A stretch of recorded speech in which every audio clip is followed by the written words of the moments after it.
President Trump is pressuring the European Union to impose 100% tariffs on China and India over their purchases of Russian oil. This is all in an effort to bring Vladimir Putin to the negotiating table and end the war in Ukraine. The EU, one of China's top trading partners, behind the United States, over $850 billion in goods traded, compared to $140 billion with India and nearly $80 billion with Russia. President Trump says he will be meeting with India's Prime Minister Modi on trade in the coming weeks. Let's bring in Gatestone Institute senior fellow Gordon Chang. Gordon, great to see you once again. We talked about this on Monday with you and the fact that you've got this, axis of evil, but it's also coming down to the energy needs of India and their purchases of Russian energy, which still, now it's Thursday, they still have not signaled that they're going to stop doing. Yes, and China continues to purchase Russian oil in large quantities. I think President Trump has lost patience with Vladimir Putin. Trump tried to accommodate Putin, gave him an off-ramp, and Putin hasn't taken it. And also, we saw early yesterday morning, Russia send 19 drones into Polish airspace.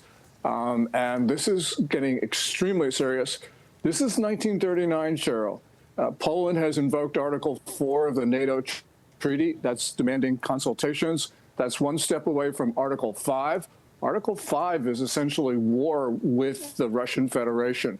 So we are at the doorstep of catastrophe right now. And, I don't know where this goes, but I do hope that we start to impose those costs on Putin and on Xi Jinping to show them that we mean business. Because if we don't do that, they are going to continue to run against us. And it goes back to the issue of this alliance between these leaders, and many say that that was a message that was being sent to the United States.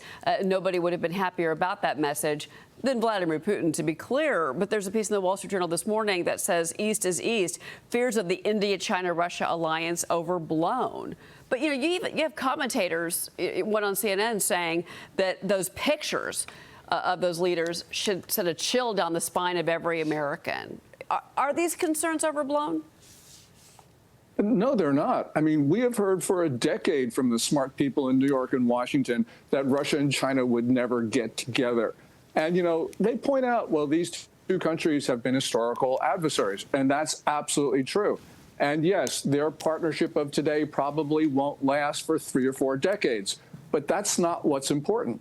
What's important, Cheryl, is what Russia and China are doing right now. And right now, they're coordinating their policies. They're assaulting us. It's because they see the world in the same terms, and they view the United States as an enemy, and they can see that we are not willing to take adequate measures to protect ourselves, our friends, and our allies. And they view that as being feeble. Now, I believe that they're wrong, but that's the way they view things. And that's important because that determines the way they act. I've got Marcus Lemonis on the set with me. He's got a question for you, Gordon. Go ahead. Well, when I think about where the real risk is really around energy and what that's going to cause the U.S. to continue to ask the EU to do with tariffs. We know there's a difference between tariffs and sanctions. How do you see those two things playing out? Are there going to be sanctions, or are we going to keep playing this tariff game? We got to do more than just the tariffs, Marcus. We have got to cut off the flow of money to Russia, because if there's no money for Russia, there's no war in Ukraine. And we have taken steps in that direction with sanctions, but we don't enforce them with the vigor that is absolutely necessary. And of course, the sanctions aren't as strict as they need to be in the first place. Well, Gordon, so tariffs are part of a package, but we need to go further. When you say further, right, so we're talking about monetary policy. Cutting off the money to Russia is really about taking out the energy problem that's there. So when you say further, what does further mean to you?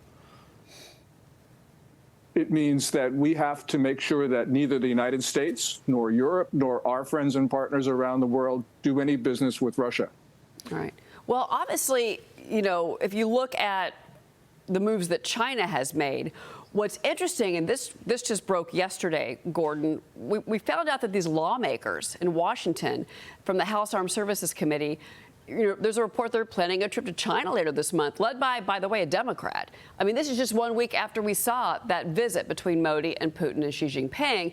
President Trump also potentially visiting South Korea next month. He could meet with Xi Jinping on the sidelines of the APEC summit, Gordon.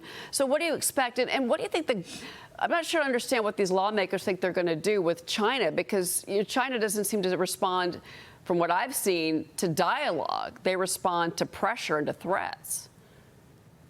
Yes. I mean, we're Americans, so we think that we can talk everybody into seeing the world the way we do. But for decades, we've talked to China, and we have tried to convince them that they should calculate their interests the way we see it. Unfortunately, that's not the case. And the problem here is that sometimes talking makes things worse. It makes it worse because the Chinese know what they're doing. They know that we're upset about it, and yet they see that we are not willing to use American power to coerce them. And so they believe that either we're feeble or that we're finished as a world power, which is what Xi Jinping has actually been telling people. So really at the point we need to say, look, yes, we've done with talking because this is only aggravating a situation. I know this is a message that people in democracies don't want to hear, but unfortunately, we're at 1939, and we have actually got to get to the point where we use our power to protect ourselves. It's just simple as that. And by the way, Cheryl, today is the 24th anniversary of 9/11.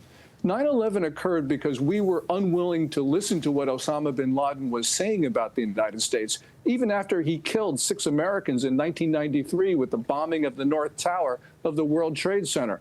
So we have a problem with enemy identification. And this time our enemies have weapons that pose existential threats to the United States, unlike Osama bin Laden, unlike what happened in the 1930s. Okay, Gordon, I want you to stand by here for just a second.